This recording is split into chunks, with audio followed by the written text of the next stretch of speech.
நடிகர் கவுண்டமணியின் மனைவியின் உடலுக்கு அஞ்சலி செலுத்துவதற்காக நடிகர் சத்யராஜ் நேரில் வருகை தந்துள்ளார்.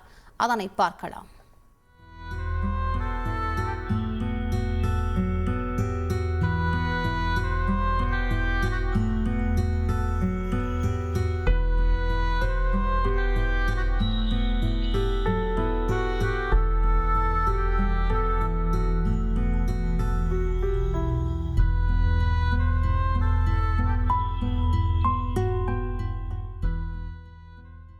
கூடுதல் விவரங்களை செய்தியாளர் சங்கரன் வழங்கிக்கலாம். சங்கரன், வணக்கம். விரிவான விவரங்கள் என்ன?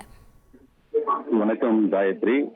பிரபல நகைச்சுவை நடிகர் கவுண்டமணியுடைய மனைவி சாந்தி மாரடைப்பு காரணமாக இன்று காலை சென்னையில் காலமானார்.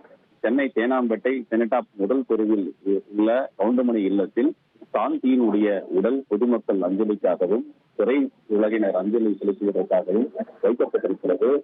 கவுண்டமணியுடைய மனைவி காலமானார் என்ற தகவல் கிடைத்ததும் முதல் ஆளாக திரைத்துறையிலிருந்து நடிகர் சத்யராஜ் ஓடோடி வந்து இறந்த சாந்திக்கு அஞ்சலி செலுத்தி அவருடைய நெருங்கிய நண்பரான கவுண்டமணியிடம் ஆறுதல் தெரிவித்து நீண்ட நேரம் பேசிக்கொண்டிருந்தார். கிட்டத்தட்ட ஒரு அரை மணி நேரத்துக்கு மேலாக என்ன நடந்தது என்பதை எல்லாம் விசாரித்து அவருக்கு ஆறுதல் கூறினார்.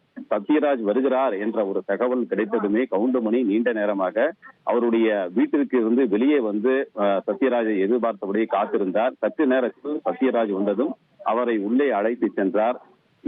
சத்யராஜும் கவுண்டமணியும் நெருங்கிய அவர்களுடைய காம்பினேஷன் என்பது மிகவும் பிரபலமானது. இருவரும் ஏராளமான படங்களில் நடித்திருக்கிறார்கள். இருவருக்கும் நெருங்கிய ஒரு நட்பு உள்ளது. நண்பருடைய மனைவி இறந்தார் என்ற தகவல் அறிந்ததும் நடிகர் சத்யராஜ் முதல் ஆளாக வந்து அஞ்சலி செலுத்தி கவுண்டமணிக்கு ஆறுதல் தெரிவித்தது கவுண்டமணிக்கு மிகுந்த ஒரு நிகழ்ச்சியை ஏற்படுத்தியது. இதைத் தொடர்ந்து தற்போது ஒவ்வொருவராக திரைத்துறையிலிருந்து சாந்தியுடைய உடலுக்கு அஞ்சலி செலுத்துவதற்காக வந்த வண்ணம் இருக்கிறார்கள். சற்று முன்னர் நிழகல் ரவியும் நேரடியாக வந்து ஒரு அஞ்சலி செலுத்திவிட்டு நடிகர் கவுண்டமணிக்கு ஆறுதல் கூறி சென்றார். விரிவான விவரங்களுக்கு நன்றி சங்கரன். உங்கள் தந்திவன் தொலைக்காட்சியில் ஆத்மான் செவ்வாய்தோறும் இரவு 8 மணிக்கு காணத் தவறாதீர்கள்.